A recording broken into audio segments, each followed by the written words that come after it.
In March 2016, the Intercontinental Hotel in Los Angeles was just another high-end stop for celebrities passing through the city. But on one particular night, something happened behind closed doors, something that was never meant to be seen again. Inside the hotel's security office, a man named Eddie Garcia was watching the surveillance feeds. What he saw that night would haunt him for years.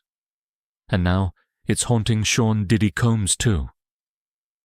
Garcia was part of the private security team at the hotel.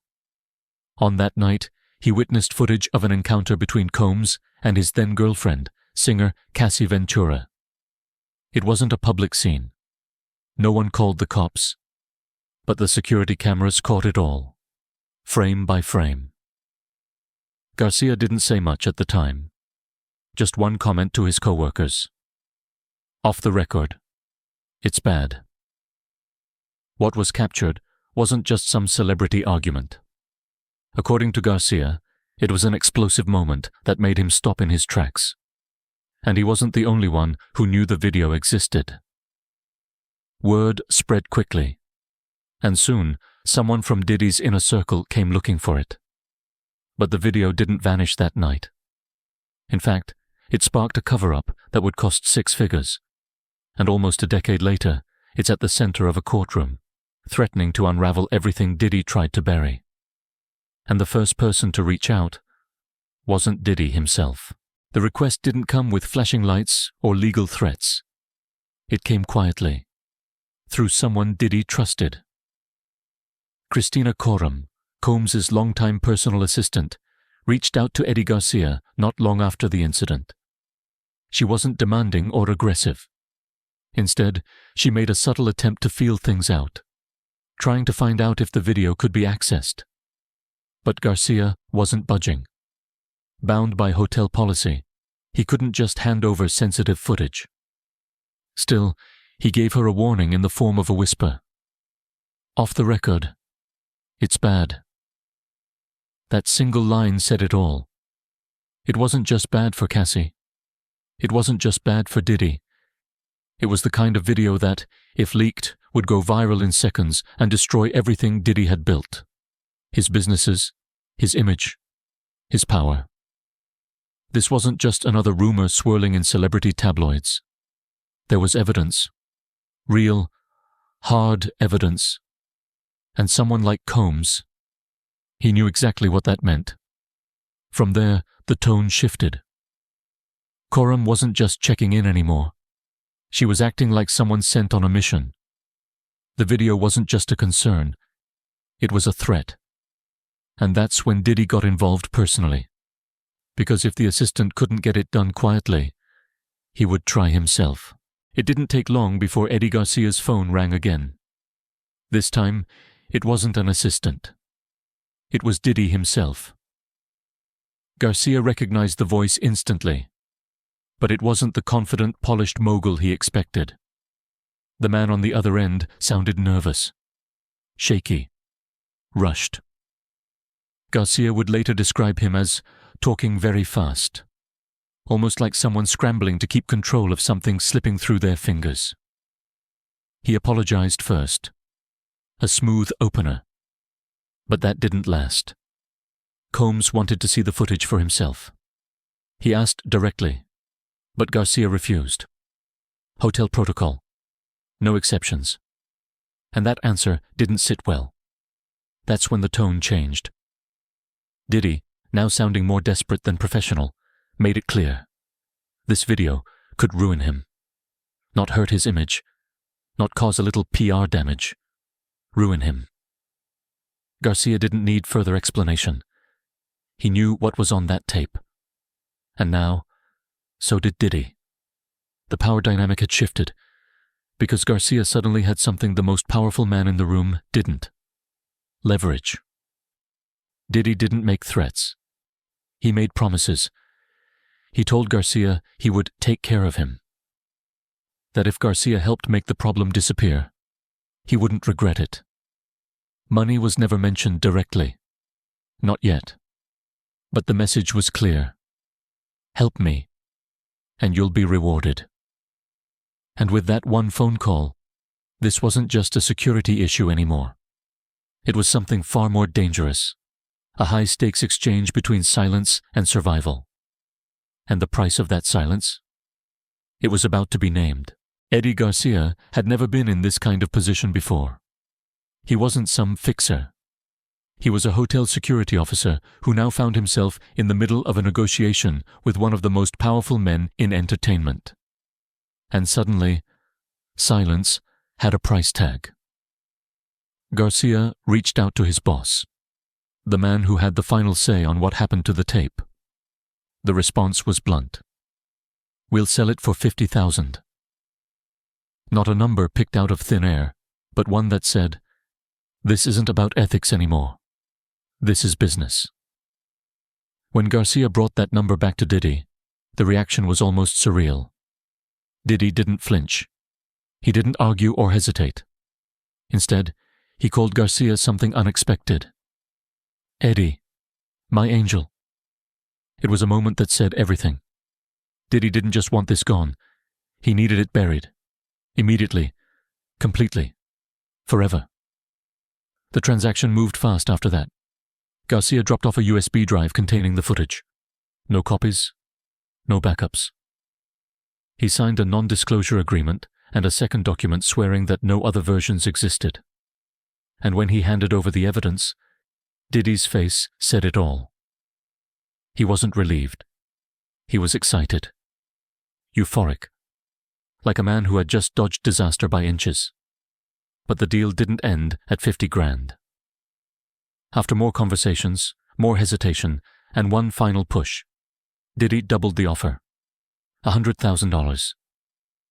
Garcia's boss would get his original $50,000. Another security officer who helped out got $20,000. And Garcia himself walked away with $30,000. It wasn't just hush money. It was a reward. A thank you. A bribe. Call it whatever you want. But it was enough to make the problem disappear. For a while. Because Diddy thought the nightmare was over. But not everyone forgot. Just when Garcia thought things couldn't get more surreal, his phone lit up with another unexpected call. This time, it was FaceTime. On the other end was Diddy again. But he wasn't alone. Standing next to him was Cassie Ventura. Up until that point, Garcia had assumed Cassie might go public. After all, she was the one who had been attacked. The one who had been caught on camera in a moment no one should have to live through. But now, here she was, smiling faintly through the screen, telling him not to worry. She said she had a movie coming out. She didn't want any trouble. She wanted the whole thing to just go away. Garcia was stunned. This didn't feel like a woman who was free to speak her mind. It felt rehearsed, careful, like someone who knew what was at stake, not just for Diddy, but for her own career, her future, her peace. Whether it was fear, pressure, or something else entirely, one thing was clear. She was backing off.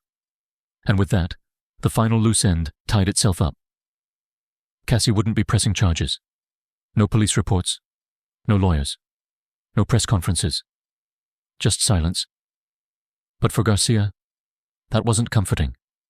It was chilling. It meant everything had been locked up perfectly. A celebrity scandal, erased with money, power, and just the right amount of fear. Diddy didn't need to threaten anyone. He just needed everyone involved to feel like staying quiet was in their best interest. Cassie had her movie. Garcia had his cash. And the video? Gone. Or at least, that's what everyone thought. Because Diddy wasn't done checking up. Not even close. Weeks passed. The video was gone. The money had changed hands. And the whole situation? Supposedly buried. But then Garcia's phone buzzed again. This time, it wasn't business. It was personal. It was a message from Diddy. A strange one. "Happy Easter, Eddie, my angel. God is good. God put you in my life for a reason."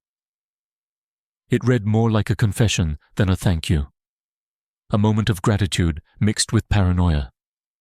Because Diddy wasn't just being friendly, he was checking in, making sure the silence stayed locked down. No leaks, no whispers, no trail. Garcia played it cool. He reassured him. No one had asked about the footage. No police had come knocking. No one from the press had caught wind of what had really happened at the Intercontinental Hotel that night. But it was clear. Diddy wasn't sleeping easy. His reputation, his legacy, his empire, they were still vulnerable. And one slip, one leak, one copy of that video could bring it all down. So Garcia got the message. This wasn't over. This wasn't forgiveness. This was maintenance. Diddy wanted to make sure the silence stayed bought. And yet, even after all of that, Garcia made one last move that would come back to haunt him. He reached out again, this time asking for something in return. A year or two later, Garcia found himself scrolling through Instagram, thinking about everything that had happened. The video, the money, the silence. He had kept his end of the deal. The scandal never leaked. The media never found out. Diddy's empire remained untouched. So Garcia figured, maybe it was time for a favor in return. He messaged Diddy. Nothing aggressive, just a quiet inquiry, asking if there were any security jobs available.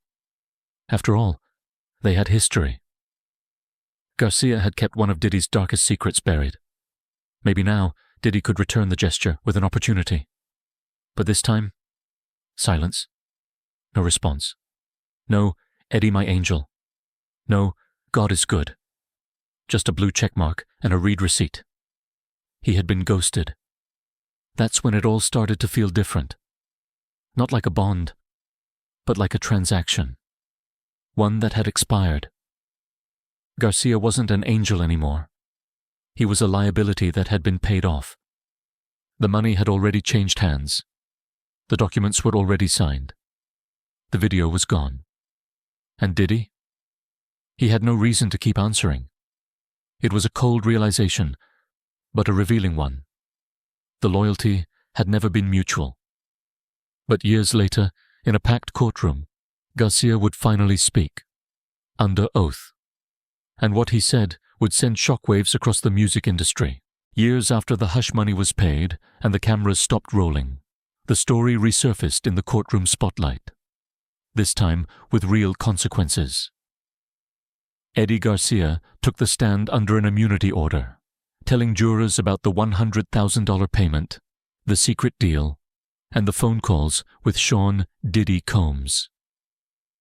His testimony revealed a side of the story most never saw, a glimpse behind the scenes of fame, power, and what people will do to protect both. Despite the explosive claims, Combs pleaded not guilty to all charges, including sex trafficking and racketeering conspiracy. His defense painted a very different picture, one where the financial dealings in his empire were legal and above board. But for the public, the case raised questions far beyond court documents and money transfers. It was about trust, power, and the price of silence. About what happens when the rich and famous control not just the spotlight, but the shadows behind it. The video that was once worth $100,000 wasn't just a secret to hide. It became a symbol of a larger fight for truth and accountability. And as the trial unfolds, one thing is certain. In the battle between fame and justice, no story stays buried forever.